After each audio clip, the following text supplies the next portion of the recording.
So this is Steve, and I'm here with Kurt Gutman. Correct. We appreciate your time today, Kurt.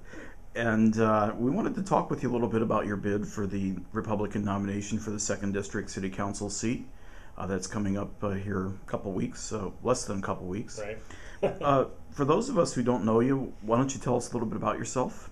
Well, I was raised here in Fort Wayne. I grew up actually out in Times Corners when that was the edge of civilization out there. I attended Concordia Lutheran High School, graduated from there, went out to IPFW and received my bachelor's from the School of Public and Environmental Affairs with a minor in criminal justice. I'm a financial advisor here in town. I work for Compass Financial. We basically do portfolio management. We help endowments manage their funds.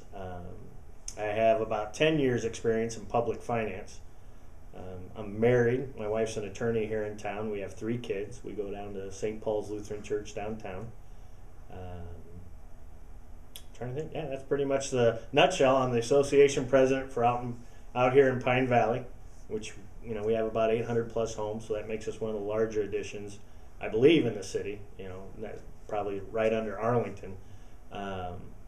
So we handle a lot of the same issues that you would on city council. So sure. Why don't you tell me a little bit about why you want to run for city council? Well, as I said, I've been association president for the last 5 years. So we've had, through the years, we've had the DuPont Road expansion. So I've had to deal with the city, the county, and the state highway department. We were annexed roughly early 2000. I think we moved into Pine Valley in 2000, and shortly after that we were annexed. And for the residents of Pine Valley, it just comes to basic city services. I mean, that is what government does best, is provide those basic city services: fire, police, infrastructure, water, sewer. And I think over the years we've lost sight of that. We've lost sight of what government's intended purpose was.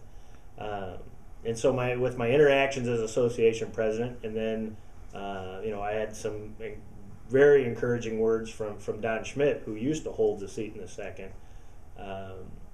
encouraging me to really take a look and see if that would be something I'd be interested in doing. Okay. Talk to me a little bit about what you see as the role of city council. Well, city council is a legislative and fiscal body for the city.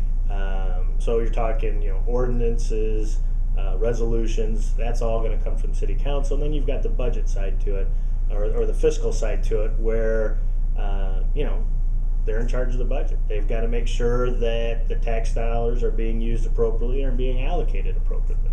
Mm-hmm. In years past, and that's kind of been an issue. We've had the contract threshold, which was at 100, then it got bumped down to 75, and even at 75, that still seems to be some issue as to what the spirit of that ordinance is. And that's why when I kind of looked at, I'd like to see more of kind of a line item approach to that. It requires the administration to look ahead and plan appropriately. And if there isn't anything in the budget, then I would like to see them come back to city council to appropriate those funds. And maybe that would correct some of the issues, such as the social media contract, which I thought, I took great offense to, with all the different technology companies we have in this area, for the administration to say, there wasn't anybody in the area that could do it. I didn't buy that. Let's take that even a step further and talk a little bit about the relationship between the city council and the administration. Most of the ordinances and things that come down to the city council are driven by the administration. There's very few at the council level. What are your thoughts on making that relationship work better? Oh, I think it does. But I think it starts with trust. And I don't see with the current council and the current administration that there's that mutual trust. I think time and time again, there's been some issues with the way the administration has operated. And even between the city and the county, you kind of see those. I mean, you can use the example of, the purchase of Citizen Square. I personally, if I were on council, I wouldn't have gone ahead with the purchase of the building until I had my deal worked out with the county. To go ahead and put the taxpayers on the hook without having the full picture, kind of puts that sour taste in my mouth and makes me think of Harrison Square. Another project which I was not, 4 years ago I ran at large. My position hasn't changed from 4 years ago. I'm not against downtown development. I was against the way that project was being financed and the rush that it was, that we didn't have time to really evaluate those contracts. And Councilwoman Goldner, she sat on redevelopment and helped negotiate a lot of those contracts. And I find it very interesting that shortly after being elected to council, she comes with this by local ordinance, which, if you read the ordinance, it gets a little confusing, but I find it interesting that, well, where were you when we were negotiating the contracts? Where was that buy local feel in those contracts, as far as building the stadium? And you didn't see it.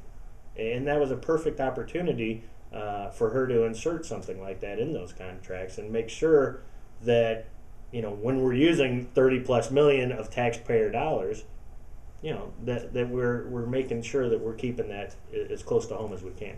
Mm-hmm. Prior approvals, that's another one of those things right now that's kind of the hot button issue with the city council. Where do you weigh in on that issue? Should we have them? Should we allow them? Council has legislative authority, and they need to exert that authority. I'm not a big fan of rubber stamp, so that's where I'd end up on that. I mean, that's council's job. Mm-hmm.